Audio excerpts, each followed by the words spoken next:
스테이션 뉴스 최아영 기자입니다. 방금 추경 얘기를 하셨는데 추경을 한다면 구체적으로 어떤 부분을 좀 생각하고 계신지 궁금합니다.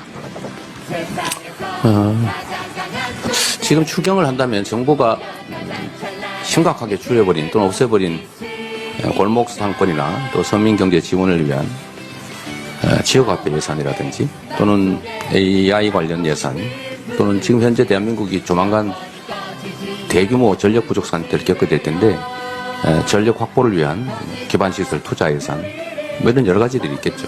네, 대표님 안녕하세요. 동아일보 이승우 기자입니다. 탄핵정국 연일 고생 너무 노고가 많으셨습니다. 8년 전 박근혜 대통령은 부덕과 불찰로 좀 혼란을 겪게 돼 송구하다는 말씀하셨는데 윤석열 대통령은 이번에 포기하지 않겠다고 하면서 사과나 반성 표명은 없었는데요. 탄핵안 통과 이후 말씀 주신 것처럼 정치 혼란이 한동안 이어질 것 같은데 헌재에서 대통령 기각 결정 내릴 가능성도 염두를 해두시고 계신지, 그리고 민생 혼란 외에도 장기화될 것 같은 정치 혼란은 어떻게 잡아나갈 것인지 궁금합니다.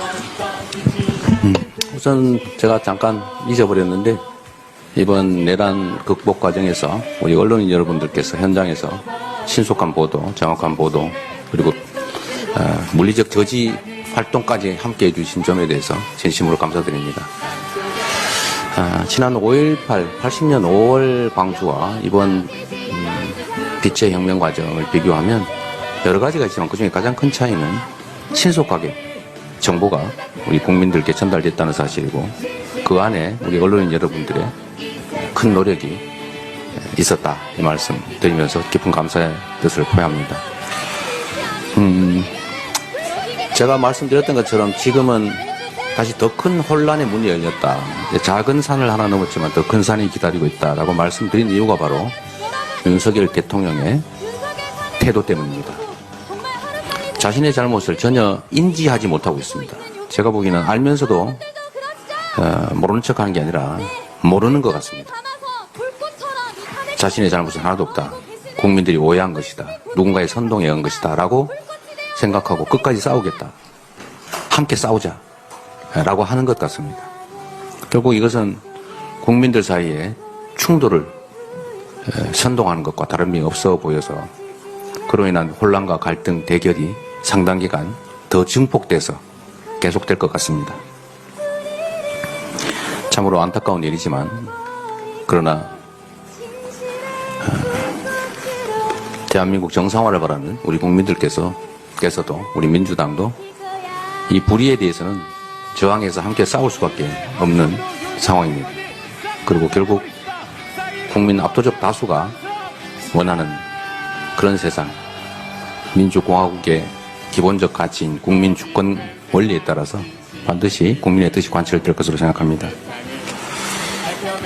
혼란을 최소화하기 위해서 그리고 혼란 기간을 최소화하기 위해서 적극적인 노력이 필요하고 우리 민주당도 최선을 다하겠습니다. 선거 결과를 예측하는 것은 제 몫이 아닌 것 같습니다. 독립된 헌법재판기관에서 헌법의 원리, 국민의 뜻, 그리고 진실, 정의에 따라서 판단할 것으로 믿습니다. 기각될 것이라면 하지 않았겠지요. 기각될 것으로 예상을 했다면. 더 큰 혼란과 역풍이 있을 테니까. 그러나 법은 국민의 상식의 최소화입니다. 상식이 최소화된 것이 법이지요. 우리 국민들께서 건전한 상식으로 이게 맞는 말이야 라고 생각하는 것이 바로 법입니다. 또 법은 그래야 합니다.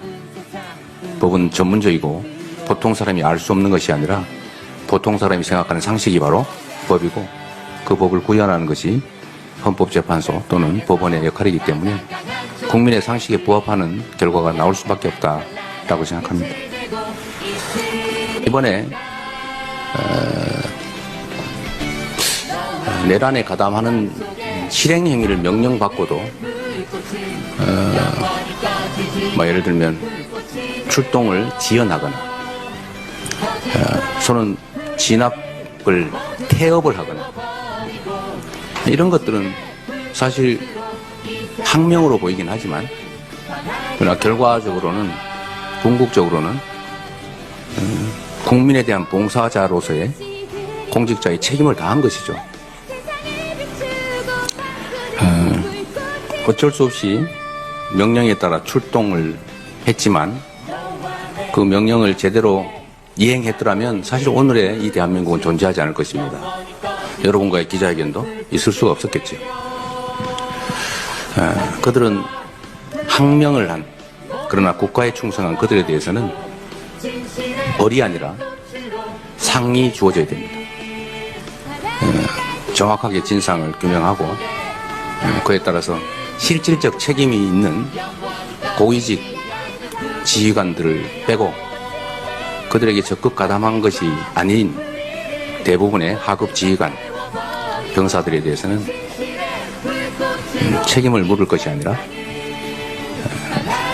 기여 정도에 따라 포상을 해야 될 것이라고 생각합니다.